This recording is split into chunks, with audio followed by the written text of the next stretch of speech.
became involved with FIRST about 15 years ago, and it was really very much an accident.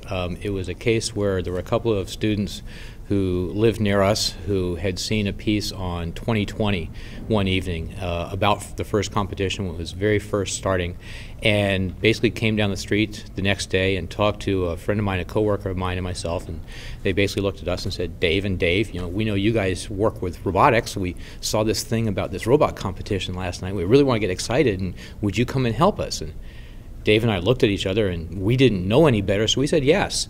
And 15 years later, I'm still here, and Dave Miller has since moved on after helping found the team that we started working with, and he actually then went on and created the bot ball competition and founded the KISS Institute for Practical Robotics as a direct result of it.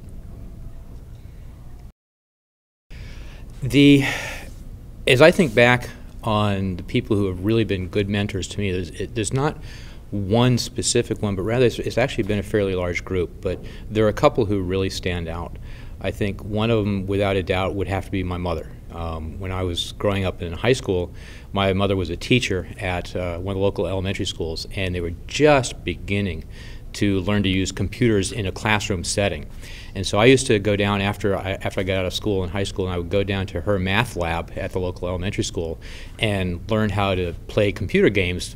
And the computer at the time was an old teletype connected via phone line to a centralized computer time-sharing system. And I learned how to play Star Trek. And after doing that for a while, you know, playing the game got a little bit old, and I said, how do you actually do this? And she threw a book at me and said, here's a manual about Dartmouth Basic, figure it out. And that's how I started to learn programming as a freshman in high school, sitting at the teletype in her math lab.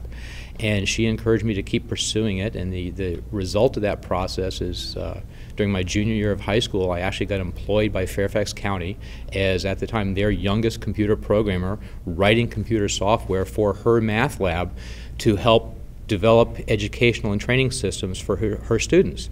And she encouraged me the entire way and basically said, figure it out, have fun with it, enjoy it, but the important part is figure it out. And just kept drumming that message into my head over and over and over again, and that's been the philosophy I've had ever since then.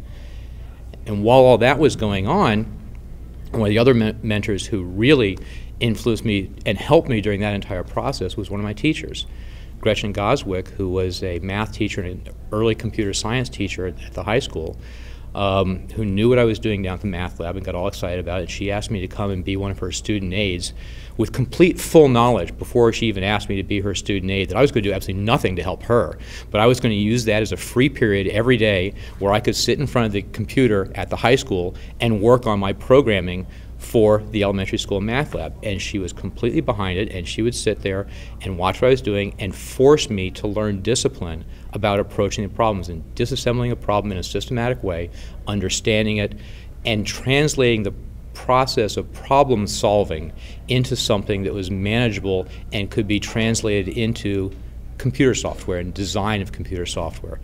And those two women in particular massively influenced what I would pick as a major in college, and from that where I would go throughout the rest of my career. And those, probably during the early years, were the most influential ones I had.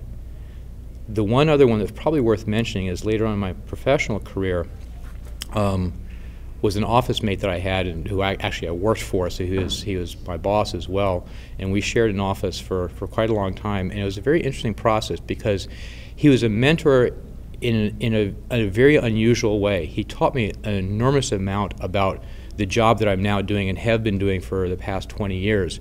But at the same time, it was a rather adversarial relationship, and it taught me to understand that I can learn lessons from anyone, including people that I don't necessarily like. But everybody has got something to teach me. And my office mate at the time, as I said, we had a little bit of an adversarial relationship where there was tension in the office on a fairly regular basis. But from that, I was still able to figure out, I'm learning things from this person, and I'm able to figure out what to do, and in some cases what not to do. And every single one of those are still valuable lessons, and I need to make sure that no matter what the source is, I always have to look for the thing that's new, that's different, that I didn't know before. And that was a particular skill that I got from that person I've carried with me to the day. One of the things about the mentorship process that a lot of people don't realize is the very both immediate and massively long-term personal fulfillment that comes from the process. A lot of us get into this because we have a desire to sort of, through some sort of altruistic motive, think that we're going to be able to influence a lot of students and help them work out things and figure out what they want to do with their career and things like that, which undoubtedly absolutely happens. But the part of it that I think for a lot of people is a little bit of a surprise, because it's not why we get started doing this, is the amount of personal feedback that we get and how engaging and exciting and motivated that makes us as mentors. And it ranges from very, very simple, quick things where you'll have a student who'll come back and just say, flat out, looking you right in the face, you just helped me figure out something I never knew how to do before. This is really cool. I really appreciate that. And that makes you feel good. And that's something that really helps you stay motivated to do it.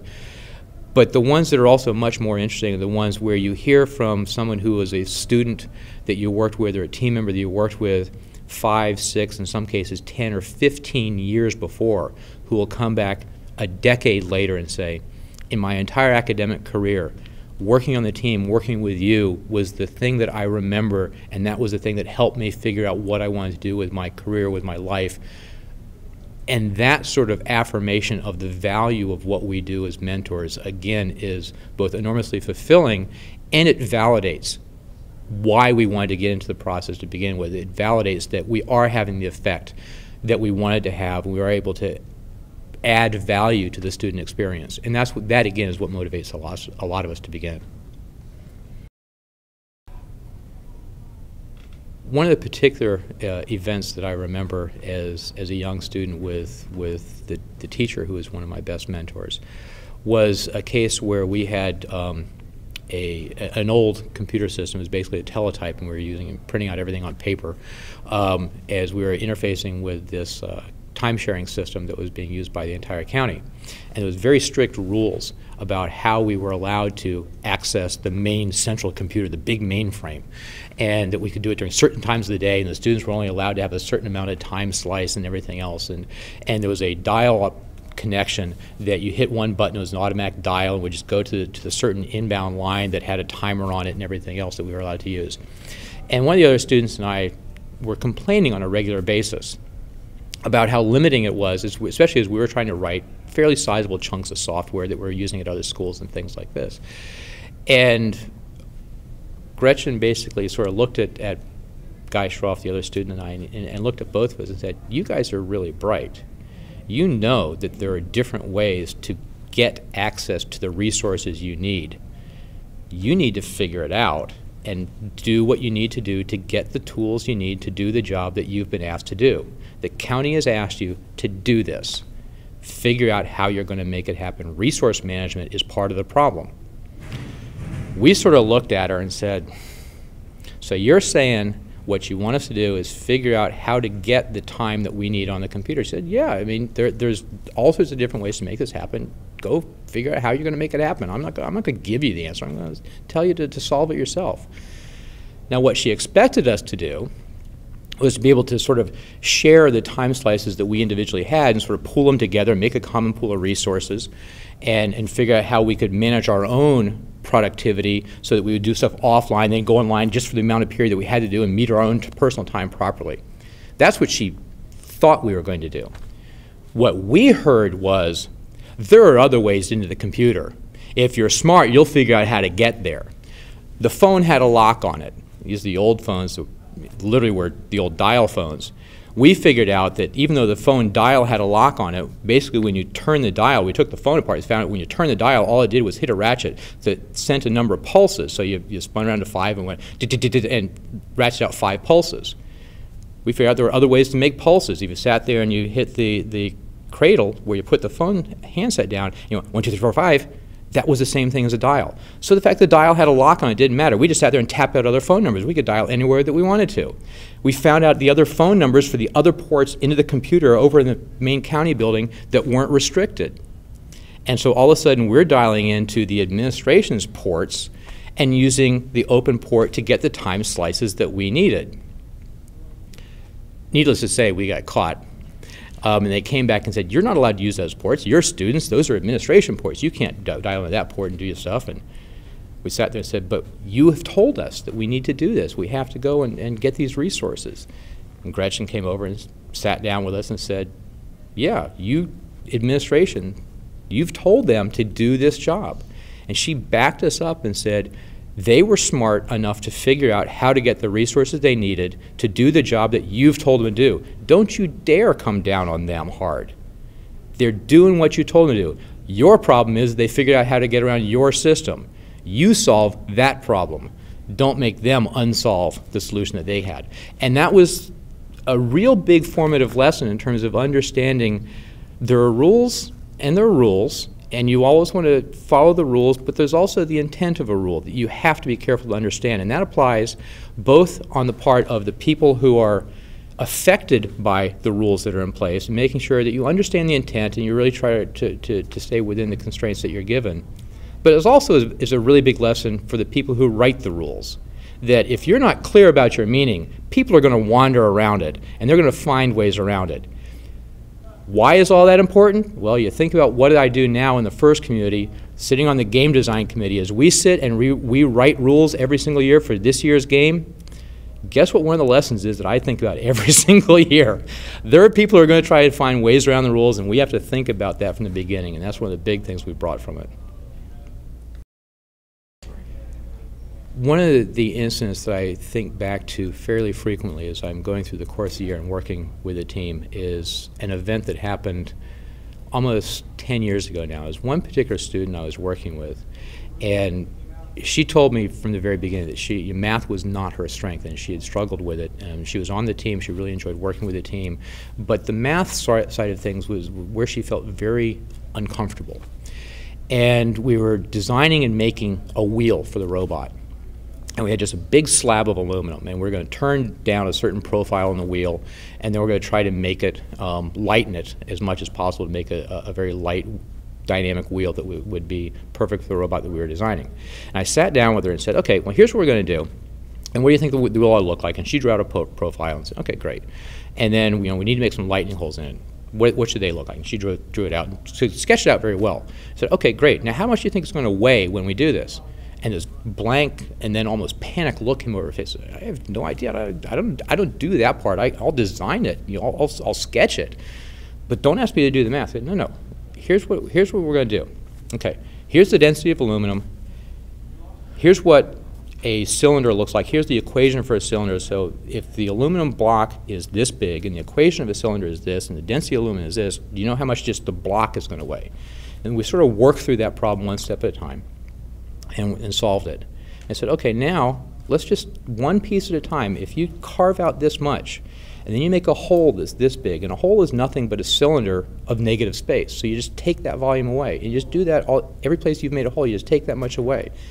And we sort of worked through the process of how much this wheel design should weigh made out of aluminum. And I said, okay, so we worked through, we got the answer that we derived. And then I said, okay, let's go to the lathe and make the wheel. And she made the wheel and came back and said, now weigh it. Is it going to weigh the same as what we've calculated?